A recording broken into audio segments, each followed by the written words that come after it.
संदेश झूठ से हटके। पलामू में देखिए, पलामू में अगर आप जिले की बात कर रहे हैं, उसमें 3 ही जिले हैं। पहले पलामू था, कटकूट के 3 हो गया, पलामू, गढ़वा और लातेहार, और तीनों में मिलाकर कुल जमा 9 सीटें। इन 9 सीटों में एक ट्राइबल सीट है मनिका की, और बाकी 2 सीटें हैं लातेहार और छतरपुर। यहाँ पे छतरपुर, पाटन छतरपुर उसको बोलते हैं। वहां पे वो एससी क्लास के लिए वो रिजर्व है, बाकी अनरिजर्व सीटें हैं। और इसमें से 5 सीटें अभी भाजपा के पास हैं। एक सीट एनसीपी के पास है हुसैनाबाद की, जो अब भाजपा में शामिल हो गए कमलेश सिंह। बाकी में एक सीट कांग्रेस के पास है मनिका की, और जेएमएम।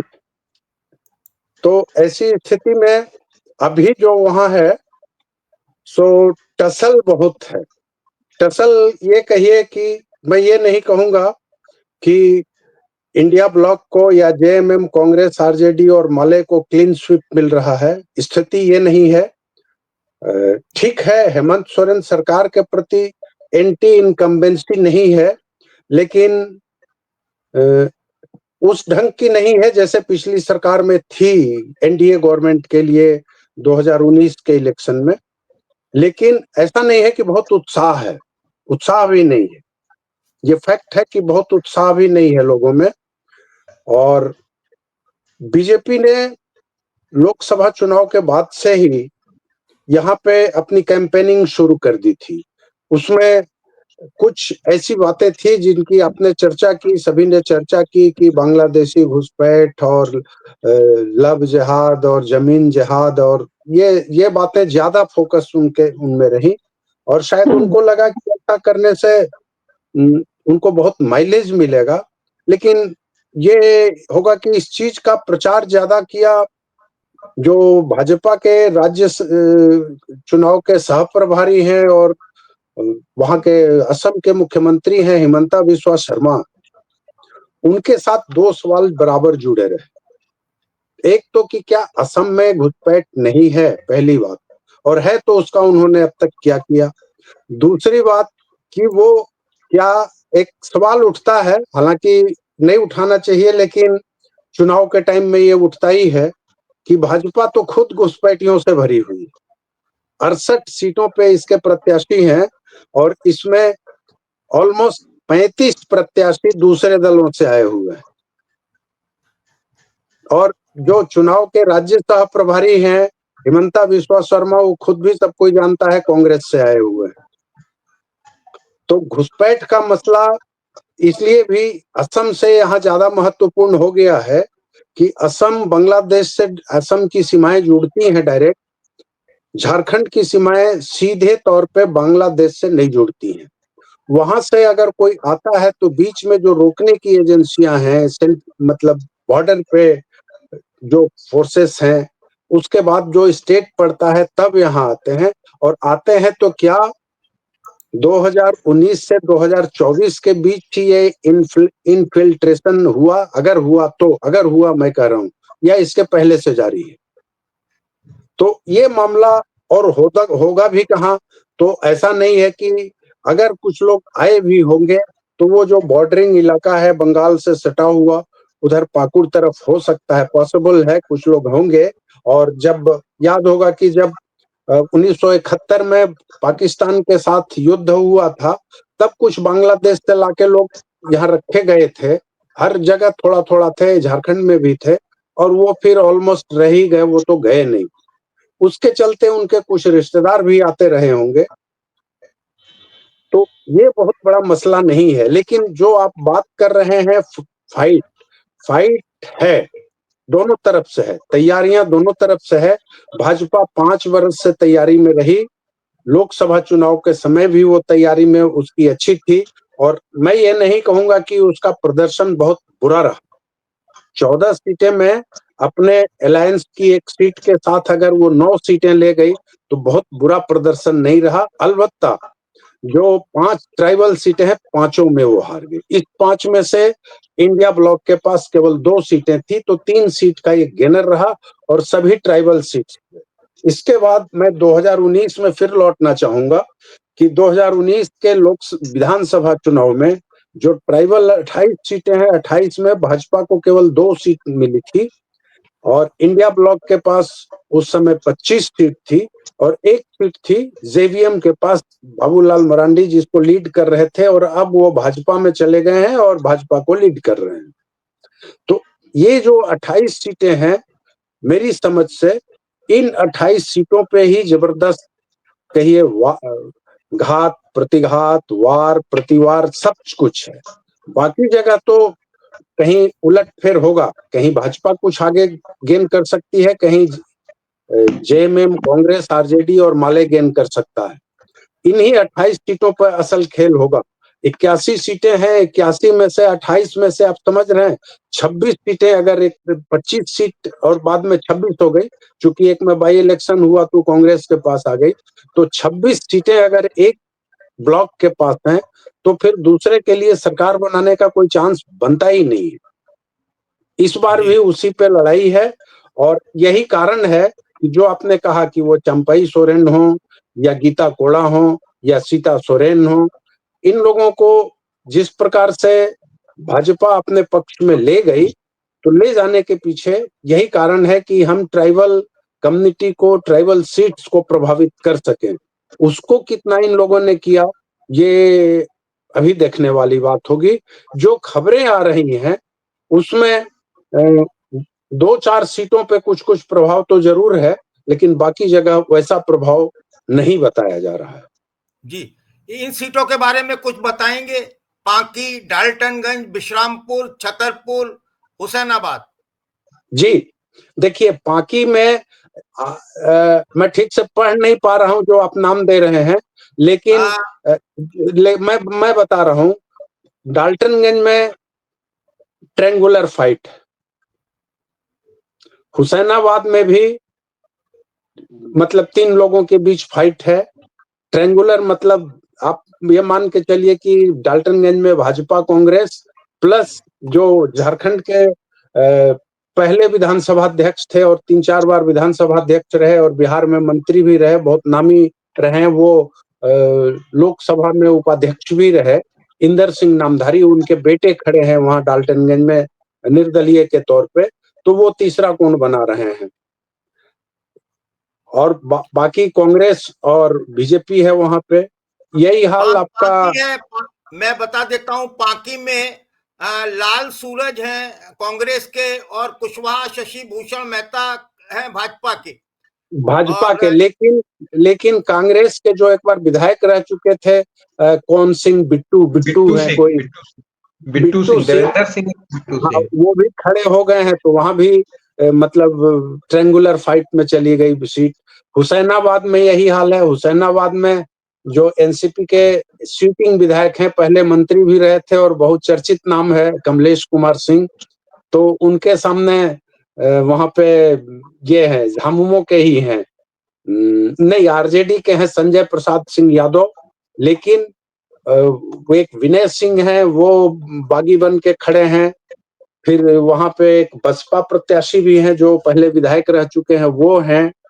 विश्रामपुर में जो स्थिति है वहां आपके ये हैं सुधीर कुमार कांग्रेस के हैं और रामचंद्र चंद्रवंशी जो हैं वो भारतीय जनता पार्टी के हैं। भारतीय जनता पार्टी के हैं और रामचंद्र चंद्रवंशी पिछली बार भी जीते थे, पिछली सरकार में मंत्री भी थे, कई बार जीते हैं। वो भी मूलतः राजद के हैं, आरजेडी से फिर वो भाजपा में चले आए थे। और वहां पे दिक्कत यह है कि जो कांग्रेस का कैंडिडेट है वो बिल्कुल नया है और भी एक वहां पे आरजेडी का भी कैंडिडेट आ गया है, तो आरजेडी और कांग्रेस के साथ मतलब दोनों हो गए। इधर वो चर्चा चली है, तो मैं बता दूं कि जो इंडिया ब्लॉक की 3 सीटें फ्रेंडली फाइट में जा रही है। ये आगे नाम आएगा छतरपुर का, वहां भी वही हाल है। और एक सीट है बगोदर, जहां से बाबूलाल मरांडी खड़े हैं, भाजपा के प्रदेश अध्यक्ष जो पहले मुख्यमंत्री थे। वहां भी एक जेएमएम का कैंडिडेट आ गया है, निजामुद्दीन अंसारी, जो पहले जेवीएम का विधायक था, बाबूलाल मरांडी के साथ था। तो वहां भी ट्रायंगुलर फाइट, 3 जगह इन लोगों का पूरे प्रदेश में दोस्ती कुश्ती है। बाकी हर जगह, ऑलमोस्ट हर जगह कोई न कोई एक ऐसा रिवेल खड़ा हो गया है जिससे लोगों के ऊपर संकट आ गया है, और आप क्लियर कट ये नहीं कह सकते हैं कि फलाना को एज मिल रहा है। जी, वैसे क्या लगता है आपको, मुकाबला दिलचस्प होगा या मतलब ये क्या भारतीय जनता पार्टी के लिए आसान सीटें मानी जाए? नहीं, आसान नहीं है।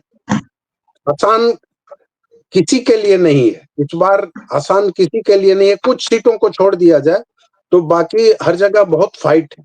इस बार की फाइट बहुत दिलचस्प होगी। और चूंकि एक चीज और चर्चा नहीं हुई, मैं थोड़ी एक मिनट टाइम लूंगा कि बीजेपी का जो इंटेंस प्रचार हुआ, एकदम इंटेंसिव प्रचार हुआ, उसके मुकाबले इधर का कम हुआ।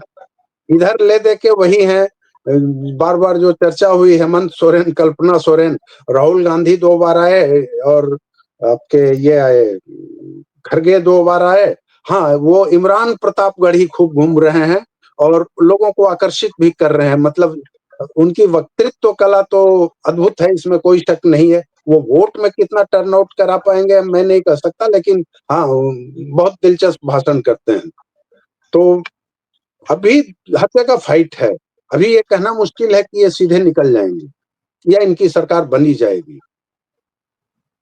जी, सर, आप क्या कहेंगे फैसल जी इन 5 सीटों पर?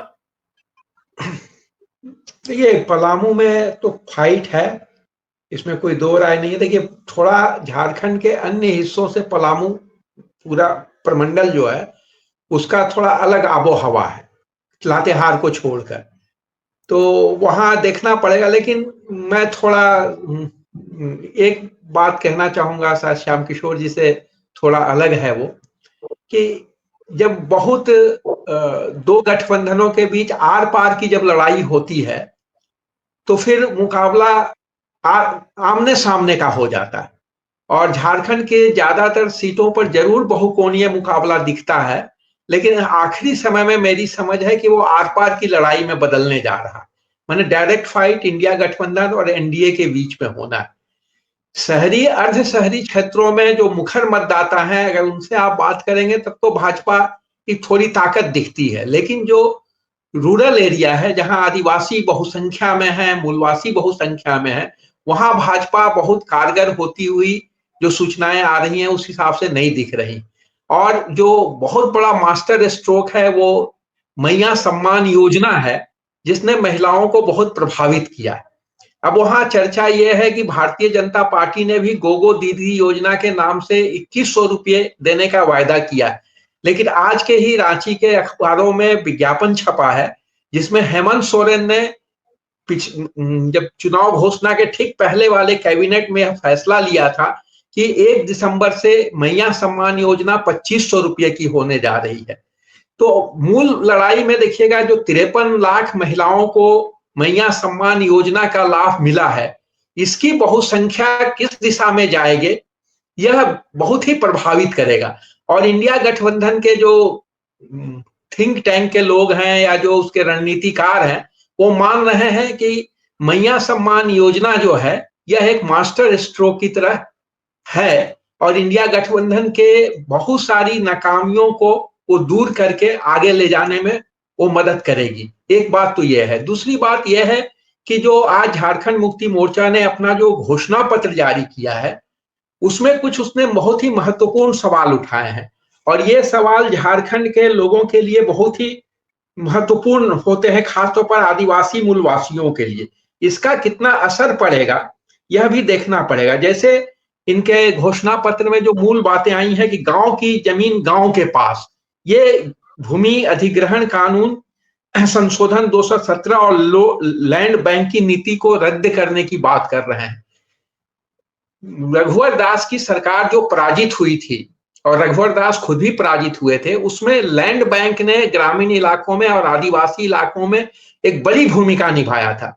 जब ये लैंड बैंक बनाए थे तब आदिवासियों को यह महसूस हुआ था कि यह इस मामले में जो सार्वजनिक भूमि उपयोग की है उसको भी बड़ी कंपनियों को या छोटी कंपनियों को देने के लिए इस तरह का प्रयास रघुवर सरकार कर रही है। और जो पत्थलगड़ी की लड़ाई हुई थी जिसमें लगभग 11,000 लोगों पर जो देशद्रोह का मामला दर्ज किया गया था, वो रघुवर दास के लिए आदिवासियों में पराजय का एक बहुत बड़ा कारण बना था। मेरी समझ से अभी ऐसा कोई 5 साल में बदलाव नहीं आया है कि आदिवासी इन बातों को भूल गए हैं। इसलिए आदिवासी इलाकों में जैसा चौबे जी बोल रहे हैं, सही बात है कि 2-3 सीटों पर, 3 या 4 सीटों पर थोड़ी लड़ाई दिख रही है, लेकिन मेरी समझ से अंततः आदिवासी मूलवासी वोट जो है और खासतौर पर अल्पसंख्यकों का वोट है, ये इंडिया गठबंधन के साथ इंटैक्ट होने जा रहा है और यही इनकी सबसे बड़ी ताकत के रूप में उभर कर आएगा। अगर इसमें दरार पड़ेगी इस वोट बैंक में, तब भी भाजपा के लिए कोई संभावना पैदा होगी। अब ये 2 बातें इसमें हैं कि जब परसों वोट पड़ेगा बुधवार को, तो चुनाव आयोग वोट पड़ने के बाद कितने दिनों के बाद वो बताता है या कितने घंटों के बाद बताता है कि कितने प्रतिशत वोट पड़े हैं। जो शाम में घोषणा होगी और जो वोट प्रतिशत पढ़ के बताया जाएगा वो कितना पढ़ता है, ये चुनाव को प्रभावित करने वाला फैक्टर बनेगा, जैसा हरियाणा में हुआ, जैसा लोकसभा चुनाव में हुआ। यह बात तो साफ हो चुकी है, बहुत सारे अध्ययन इस पर आ चुके हैं कि भारतीय जनता पार्टी ने 180 से ज्यादा सीटें लोकसभा में नहीं जीती थी, उसने 79 वो सीटें जीती हैं जिसमें वोट प्रतिशत बढ़ाकर दिखाया गया है, वो सारी सीटें भारतीय जनता पार्टी ले गई।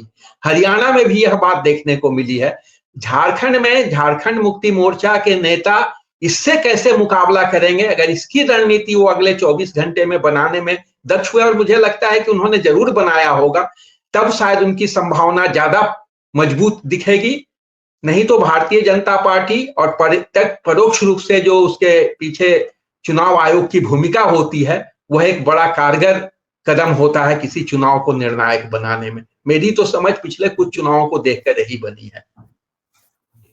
मैं एक वीडियो क्लिप दिखाता हूं इस बीच में। जितने भी बूथ एजेंट हैं, आप सबको ये बताना चाहती हूँ, कभी हमारा 13 तारीख को मतदान है, आप सुबह में उठ करके सबसे पहले जा करके आपको वहाँ पर में जब ये मॉक ट्रायल होगा उस समय में जा करके बैठना है और वहाँ जा करके 17C का फॉर्म भरवा करके साइन करा करके आना है। ये लक्ष्य लेकर के आपको जाना है। आज हम झारखंड में या झारखंड के साथ पूरे देश में मैं ये बताना चाहती हूँ कि ये अगर देश चलेगा तो डॉक्टर भीमराव अंबेडकर जी के संविधान से चलेगा। और यहाँ पर में हम अपने आरक्षण की बात, हम अपने मान सम्मान की बात और हमारा जो आदिवासी सरना धर्म कोड है हमने जो पारित कराया है उसको केंद्र सरकार से भी पारित करवाएंगे, ये हमारा लक्ष्य है जी। तो ये इसलिए मैंने बीच में दिखाया कि आप को बता सके कि किस तरह से जेएमएम तैयारियां कर रहा है और अपने कार्यकर्ताओं को बता रहा है कि उनको किस तरह सजग रहना है पोलिंग बूथ पर काउंटिंग के दौरान। और दूसरी और 70C फॉर्म की बात भी वो कर रही हैं। 70C फॉर्म जो होता है चुनाव खत्म होने के बाद जो मिलता है वहां जो बूथ के एजेंट होते हैं उनको, वो बहुत महत्वपूर्ण होता है, जो तमिलनाडु में स्टालिन ने करके सफलता हासिल की थी, जिसके कारण उन्होंने 100% सीटों पर जीत हासिल किया जी। तो वो वही है कि वो पूरी तैयारी कर रखी है उन्होंने। अच्छा सर, मैं ये देखिए झारखंड में महिला बहुल विधानसभा 2019 में 12 थी और अब बढ़कर 32 हो गई हैं और इनमें से अधिकांश जो हैं वो एसटी हैं सीटें हैं। तो ये सीटें भाजपा के लिए कितनी चुनौती भरी हैं, क्योंकि पिछले चुनाव में इनमें से अधिकांश पर इंडिया का कब्जा था और जब तक इस पर कब्जा नहीं होता है तब तक भारतीय जनता पार्टी सत्ता की तरफ देख भी नहीं सकती है, आने की तो बात अलग है। तो यहाँ जो खूंटी को छोड़कर सभी सीटों पर भाजपा की बार। और पोटका और सिमडेगा दो ऐसी सीटें हैं जो लंबे समय से भाजपा के कब्जे में थी, लेकिन वो नहीं रही थी। तो क्या कहेंगे सर इस पर? किनसे पूछ रहे हैं? आपसे सर, आप ही बैठे हुए हैं वहां पर सर। देखिए, जैसा कि श्याम किशोर जी ने कहा, ये बात सही है कि इस बार बहुत सारे चुनाव में थोड़ा सा अंतर ये देखने को मिलेगा कि कुछ सिटिंग सीटें दोनों गठबंधन हारेंगे और दोनों गठबंधन उसका लाभ उठाएंगे जो दूसरे गठबंधन वाले जीतेंगे। लेकिन कुल मिलाकर आदिवासी बहुल क्षेत्रों में भारतीय जनता पार्टी की बहुत संभावना अभी तक तो किसी को नहीं दिख रही है, एक दो सीटों को छोड़कर। जैसा कि श्याम किशोर जी ने भी कहा, प्रबल जी भी लिखते रहे हैं कि एक दो जगह इन्होंने कमजोर उम्मीदवार दिए हैं, लेकिन उस प्रबल जी का एक पोस्ट था जो मैंने पढ़ा था कि जिसमें उन्होंने जगन्नाथपुर क्षेत्र को चिन्हित करके बताया था कि वहां जो सिंकू कांग्रेस के उम्मीदवार हैं वो थोड़े कमजोर उम्मीदवार दिख रहे हैं, लेकिन उसकी जगह पर वहां एक झारखंड आंदोलन के पुराने नेता चुनाव लड़ रहे हैं, मंगल सिंह बोबोंगा। उनको जनता शायद अपना प्रतिनिधि के बतौर चुनाव जीत ले और परोक्ष रूप से उनको बहुत सारे झारखंड आंदोलनकारियों का भी समर्थन मिल रहा है।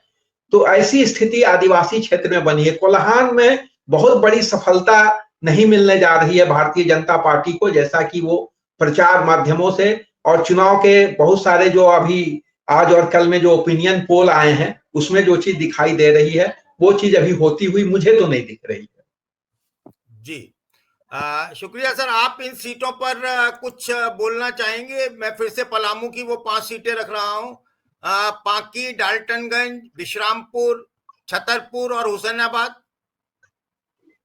नहीं, इस पर फिर कुछ कहने का तो कुछ बचता नहीं है जी। इसमें है वही, मतलब इन 5 सीटों पे डायरेक्ट फाइट नहीं है, जी। ट्रेंगुलर है। हाँ, ट्रेंगुलर में ये है कि जो तीसरा पक्ष है वो जीतेगा तो नहीं, मेरी समझ से वो जीतेगा नहीं, लेकिन किसको डैमेज कर देगा अंत में ये कहना मुश्किल।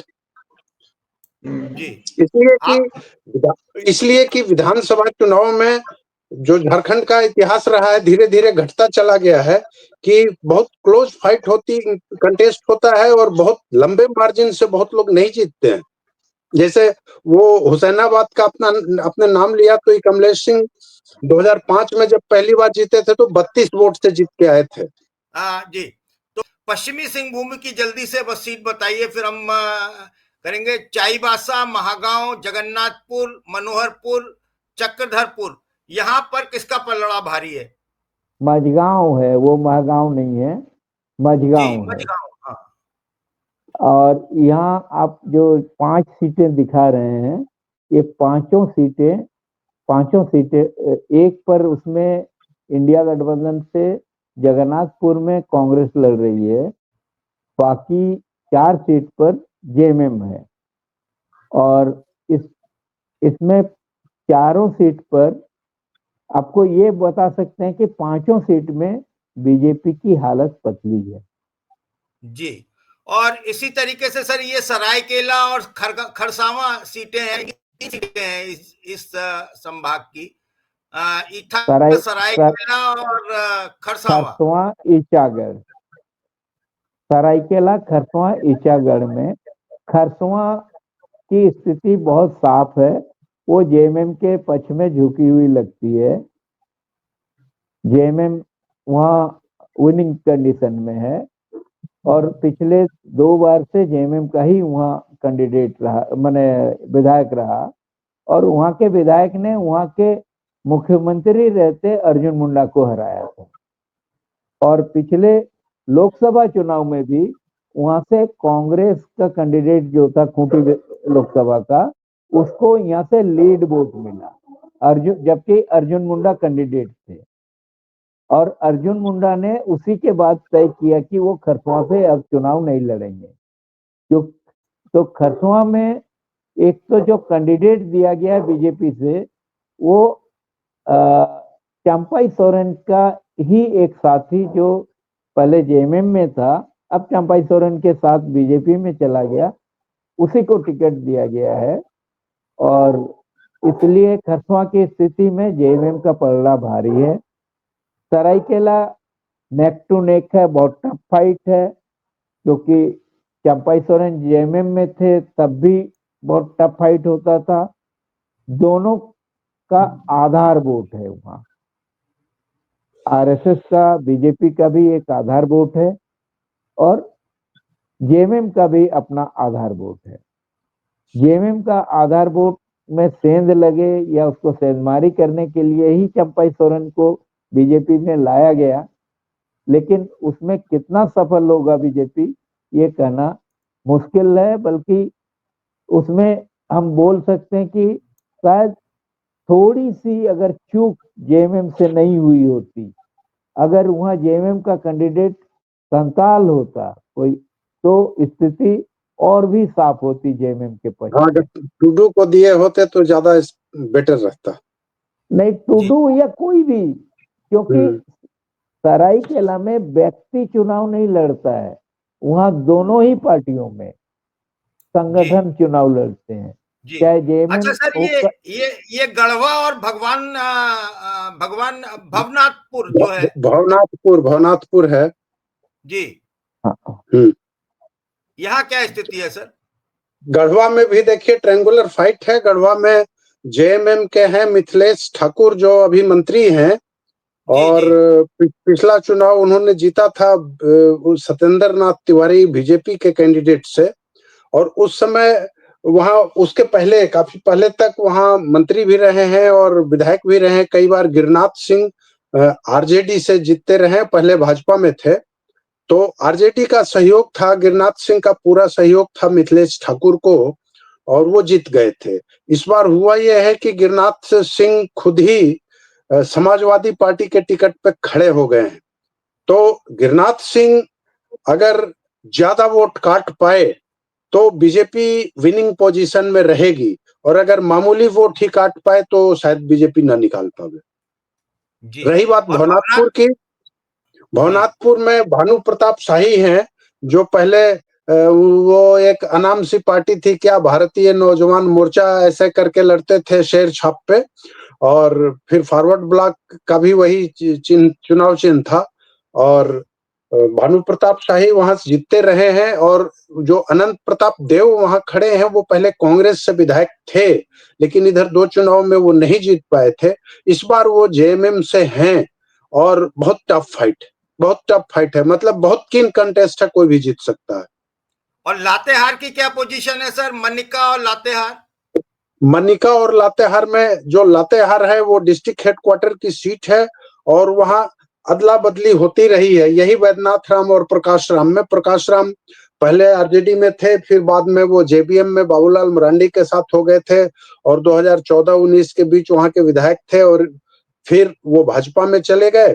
और ये दिलचस्प है कि ये जो बैजनाथ राम महोदय हैं ये पहले जेडीयू में थे, जेडीयू से भाजपा में आए, मंत्री भी रह चुके हैं, और अब ये आके जेएमएम में है, मंत्री हैं। दोनों में यहाँ भी किन कंटेस्ट है, कहना मुश्किल है। और मनिका सर? दोनों में कोई भी। मनिका में अभी कांग्रेस का कैंडिडेट है, वो मैं नाम भूल रहा हूँ, रामचंद्र सिंह चेरो हैं, और उधर जो बीजेपी के हैं वो भी हैं, और दोनों के एक रिवेल। हाँ, हरे कृष्ण सिंह भी पहले विधायक थे, इसके पहले 2014-19 के बीच, और दोनों के एक रिवेल हैं। तो कौन किसको कितना डैमेज कर देगा ये कहना मुश्किल है।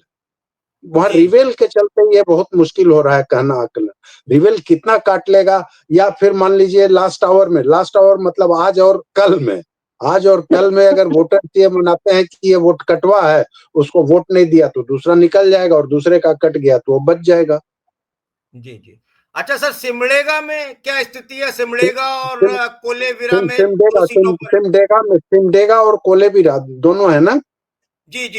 सिमडेगा और कोलेबिरा में स्थिति ये है कि सिमडेगा में कांग्रेस के कैंडिडेट है ना, ये क्या नाम, भूषण बाड़ा ना? हाँ, भूषण बाड़ा।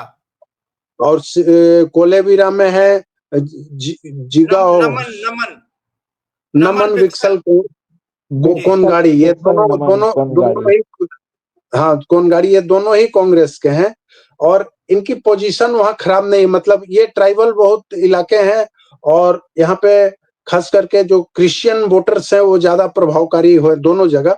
लेकिन यहाँ पे एक पेंच है। एक पेंच ये है कि पहले मंत्री रहे थे वही मधु कोड़ा कैबिनेट में और बहुत चर्चित रहे हैं अनोस एक्का। अभी वो झारखंड पार्टी में है, उस समय तो पहले निर्दलीय थे, फिर झारखंड पार्टी में आ गए थे। उन पे वो दल बदल का केस भी चला था, हाई कोर्ट तक गया था। तो ये अनोस एक्का तो कन्विक्शन में है एक हत्या के मामले में, लेकिन दोनों जगह से एक जगह उनका बेटा खड़े है और एक जगह उनकी बेटी खड़ी है। ये जी कितना खींच लेते हैं वोट, इस पे डिपेंड करता है। और अनोस एक्का उस इलाके में प्रभावशाली रहे हैं। अब कितना प्रभाव है अभी कहना मुश्किल है, लेकिन ऑलमोस्ट स्थिति है इन्हीं लोगों के पक्ष में, कांग्रेस के ही पक्ष में है। फिर भी देखिए चुनाव है। जी। लोहारदगा में 2 सीटें हैं, बिशुनपुर और लोहारदगा। हाँ, लोहरदगा और बिशुनपुर। लोहरदगा में ये रामेश्वर उरांव कांग्रेस के कैंडिडेट हैं और अभी मंत्री भी हैं। और ये इसके पहले लोहरदगा सीट से वो इनका मुकाबला आजसू के साथ है सर। इनका हाँ मुकाबला आजसू की वो क्या नीलू शांति भगत हैं। उनके पति वहां पहले विधायक थे एक बार, लेकिन वो एक्सपायर कर गए। और ये खड़ी है। और रामेश्वर उरांव की स्थिति मेरे ख्याल से ठीक ठाक है। जी। कोई और बहुत सर नहीं। बिशुनपुर में जेएमएम के वो चमरा लिंडा खड़े हैं, वो जीतते रहे हैं। और जो सामने में उनके सामने हैं समीर उरांव राज्यसभा के सदस्य थे और अभी हाल में ही उनकी राज्यसभा की सदस्यता का कार्यकाल पूरा हुआ है। कार्यकाल पूरा होने के पहले इनको लोहरदगा में आपको संसदीय लोकसभा चुनाव भी लड़ाया गया था, हार गए। अब बिशुनपुर से ये खड़े हैं, एक बार विधायक रहे थे वहां के। तो लेकिन वहां भी एक रिबल है, एक कांग्रेस का पुराना कार्यकर्ता खड़ा हो गया है। तो वो कितना डैमेज करेगा मैं नहीं कह सकता हूँ। अगर ज्यादा डैमेज करेगा तो फिर दिक्कत होगी, अदरवाइज तो चमरा लिंडा निकलेंगे। जी जी जी। और अब आ जाते हैं गुमला पर सर। गुमला में सिसई और गुमला 2 सीटें हैं और दोनों जगह जेएमएम के कैंडिडेट हैं। सिमई में जिगा सुसाराम हैं और हुरी हैं और भाजपा से डॉक्टर अरुण कुमार हैं। जिगा सुशासन हीरो होरो जी होरो। और यहाँ पे देखिए मुझको थोड़ा सिसई में इसलिए शक लगता है कि सिसई में जो बीजेपी के कैंडिडेट है अरुण उरांव आईपीएस ऑफिसर थे पंजाब कैडर के। और बीच में वो कुछ टाइम के लिए प्रवाल जी बेटर बता सकते हैं कि जमशेदपुर में एसएसपी बन के आए थे और खासकर नक्सल आंदोलन को कंट्रोल करने में उनकी बड़ी भूमिका रही थी। और एक वो उनके पिताजी बंदी उरांव यहाँ के बहुत नामी नेता हुआ करते थे, विधायक थे, मंत्री भी थे। और संजोग से उनकी पत्नी कांग्रेस में थी, शायद अभी भी है, गीता श्री उरांव। और वो सिसई से ही एक बार जीत के मंत्री भी बनी थी। और उनके पिता भी और माता दोनों बहुत प्रसिद्ध नेता थे यहाँ के। सुमति उरांव उनकी मदर और पिता थे ये ललित उरांव थे ना, कार्तिक उरांव। तो अरुण उरांव को पहली बार चांस मिला है चुनाव लड़ने का और उनकी छवि अच्छी है, इसमें कोई शक नहीं है। लेकिन देखिए वो कितना कर पाते हैं। और अगर छवि के आधार पर और इस पे लीगेसी के आधार पर जाइएगा तो अरुण उरांव शायद अपने लिए स्पेस बना सकते हैं।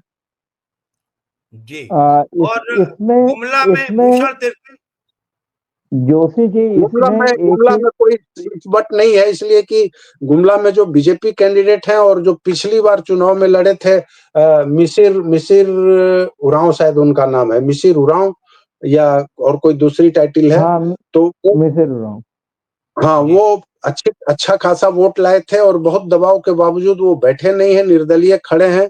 तो जाहिर बात है वो बीजेपी को ही डैमेज करेंगे। जी, आप कुछ कहना चाहते थे महतो जी?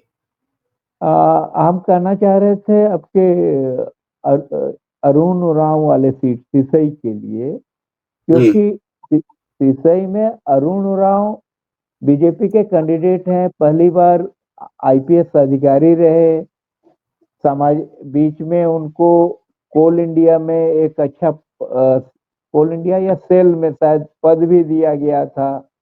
हाँ, वो जो भाजपा अभी मोदी जी आने के बाद जो उन्होंने ये चलाया है ना कि प्राइवेट डायरेक्टर करके हाँ हर हर तो हर पीएसयू में ऐसे लोगों को हाँ तो एडजस्ट किसी किया गया है, तो पीएसयू इनको भी में दिया उनको एडजस्ट किया गया था।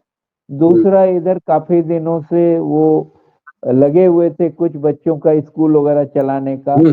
लेकिन झारखंड में एक खास बात मैंने देखा है कि जो भी उम्मीदवार हो, जो भी विधायक चुनते हैं लोग, जो लोगों से मिलता जुलता है, लोगों को जिनसे मिलने में आसानी होती है। जी साहब साहब बन के झारखंड में कोई जीत नहीं सकता चुनाव, खासकर एसटी सीटों में। और अरुण उरांव वहां साहब हैं, ये उनके नेगेटिव जा सकती है। मैं एक उदाहरण और आपको बता दूं, चाईबासा में भी बीजेपी ने 19 में एक साहब को उतारा था, वो भी आईपीएस थे, आईएएस थे, आईएएस अधिकारी थे और आईएएस उनके पिता भी अधिकारी थे। विधायक रहे हुए थे। हाँ, विधायक रहे हुए थे, लोकल हैं, लेकिन लोगों ने उनको वोट नहीं दिया क्योंकि वो लोग साहब नहीं चुनते हैं। लोग अपने साथ मिलने जुलने वाला, जो घरेलू जैसा लगे, अपना आदमी जैसा लगे, परिवार जिससे लोग खुलकर बात कर सके। और जब सामने वाला उनको बोलता है कि तुम कुछ नहीं जानते, बेवकूफ हो, तो ये अरुण उरांव के लिए ये नेगेटिव पोजीशन है वहां। ये एक उनका डिमेरिट है। दूसरा, उनके खिलाफ जो खड़े हैं जेएमएम से, वो बहुत साधारण आदमी है। वो पिछली बार चुनाव जीते थे इसी वजह से। इस बार विधायक बनने के बाद अगर वो साहब बन गए होंगे तो मैं नहीं बोल सकता, लेकिन उनकी छवि एक आम आदमी की रही थी। जी तो ये झारखंड की खासियत है, इसीलिए यहाँ हिंदू मुसलमान भी नहीं चलता है और यहाँ ये सब दूसरी चीजें पीछे चली जाती है। जी अरविंद त्यागी जी पूछ रहे हैं कि जयराम महतो खाता खोलेगा या नहीं, क्या राय है आप दोनों की? 1-2 सीटों पर कर सकते हैं। हाँ, मुझे भी लगता है जयराम महतो एक आध सीटों पर ही अपने, और मुझे लग रहा है जैसे उनको खुद ही शायद आत्मविश्वास नहीं रहा होगा। वो दो जगह चुनाव लड़ने के पीछे जो वजह लोगों को नजर आती है। लेकिन दिलचस्प बात है कि जयराम महतो के ही कैंडिडेट सबसे ज्यादा सीटों पे है, 73 सीटों पे है, 73 सीट्स पे। बिल्कुल, और वही मैं बता रहा 3 था कि बैठा दिए गए हैं तब। सबसे ज्यादा सीटों पर हैं और हर जगह उनका प्रचार अभियान भी चलता रहता है। लेकिन लोगों को पता है, लोग इसको स्वीकार ही नहीं कर पाए कि वो जीतेंगे, और इसलिए उनके मुद्दे तो हैं, उनके मुद्दे भी लोगों को जेन्युइन लगते हैं। वो जो मुद्दे उठाते हैं, स्थानीयता की, स्थानीय लोगों को नौकरी की, तो ये सारे मुद्दे बहुत अच्छे लगते हैं। और इन मुद्दों का फायदा, जल जंगल जमीन की बातें करते हैं, उनका फायदा जेएमएम को हो रहा है, क्योंकि लड़ाई में जो नहीं जीतने वाला उसके पक्ष में कोई नहीं जाता, और पहले से जब तय हो जाए कि वो नहीं जीतेगा तो उस पर कौन दांव लगाएगा। जी, तो पहले चरण में आप किसे सिकंदर मानते हैं? अपनी अपनी राय एक बार दीजिए कि पहले चरण में मैक्सिमम सीटें किसके पास आ रही हैं और किसके पास नगण्य सीटें हैं या कुछ कम है? जी देखिए, पहले चरण में जो 43 सीटें हैं, इसमें अब भी भाजपा के पास 13 सीटें हैं, मतलब पिछले चुनाव की 43 में उनके पास 13 हैं। और बाकी में आपको 1 सीट एनसीपी के पास है और 2 सीट निर्दलीय के पास है। ले दे के यही स्टोरी है। तो ऐसी स्थिति में अच्छा, और संजोग से एनसीपी और जो दोनों निर्दलीय हैं वो चले गए हैं, भाजपा से लड़ रहे हैं, तो इस हिसाब से जोड़िएगा तो इनके पास 13-3 16 सीटें हो गई। एक चंपई सोरेन का भी जोड़ लीजिएगा तो 17 सीटें हो गई। लेकिन फिर भी उधर से बहुत कम है। तो अगर इनका एक आध दो सीट का इजाफा हो सकता है, थोड़ा बहुत आगे बढ़ेंगे, लेकिन बहुत ज्यादा गेन मेरी समझ से नहीं कर पाएंगे, इसलिए कि कुछ सीटों पे ये लूज भी कर सकते हैं, कुछ सीटों पे लूज करने की भी स्थिति है। अब चूंकि चुनाव का टाइम है, मैं नाम नहीं लूंगा, लेकिन कुछ सीटों पे ये लूज भी कर सकते हैं, एक दो तीन सीटों पे ये गेन भी कर सकते हैं। तो ऑलमोस्ट बराबर रहेंगे या थोड़ा एक आध आगे बढ़ जाएंगे, जिसमें मैं कह रहा हूं कि 13 तो इनके पास थी, 13 में 1 2 3 4 आदमी को ये खींच के ले आए। तो अगर हम उस 17 मान ले तो 17 मेरे ख्याल से, क्यों प्रभाल जी, 17 से अपर लिमिट देख रहे हैं क्या? नहीं नहीं नहीं, मुझे देखिए, इंडिया गठबंधन के पास 26 सीटें थी पिछले,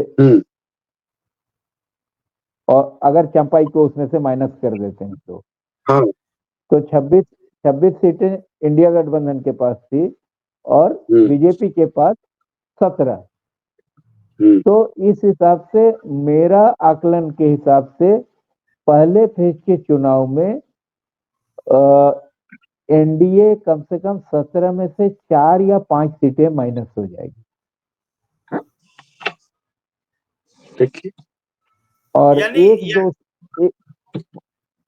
और पहले के 4 या 5 सीटें एनडीए माइनस होगी, लेकिन एनडीए हो सकता है 1-2 सीट उधर से छीने भी, पुरानी सीटें जो इंडिया के पास है। बहुत ज्यादा नहीं छीन सकती है, 1 या 2। हम इसीलिए बोल रहे हैं ना कि 17 के आसपास से इनका बने रहने का हमको संभावना। लोअर लिमिट क्या है? लोअर लिमिट तो कुछ भी नहीं होता। नहीं, लोअर लिमिट तो कुछ होता नहीं है, लेकिन अपर लिमिट ये मैक्सिमम 17 अभी इनके पास है, तो ये मैक्सिमम उधर से ले दे के, कुछ हार के कुछ जीत के, ये 15 से ऊपर नहीं जा सकते। जी, यानी कि हम मान सकते हैं कि ये जो 43 सीटें हैं, इनमें जो है वो इंडिया गठबंधन का पलड़ा कुछ भारी है और काफी भारी है। यानी कि पहले चरण का जो सिकंदर है, वो निश्चित तौर पर अभी हाल, हम दोनों हमारे विद्वान पत्रकार हैं और वहां की नब्ज को जानते हैं। आपने न सुना, आपने भी समझा होगा कि किस तरह एक एक सीट पर उनकी स्टडी है। तो सिकंदर जो है वो इंडिया गठबंधन है। आगे क्या होता है ये अलग बात है। किस तरह से चुनाव मैनेजमेंट होता है, किस तरीके से फॉर्म 17C का मिलान होता है, किस तरीके से बैटरी रिचार्ज मिलती है मतगणना के दिन, ये चीजें हम एक्सक्लूड कर देते हैं। और इसी के साथ हम इस कार्यक्रम को यहीं विराम देते हैं।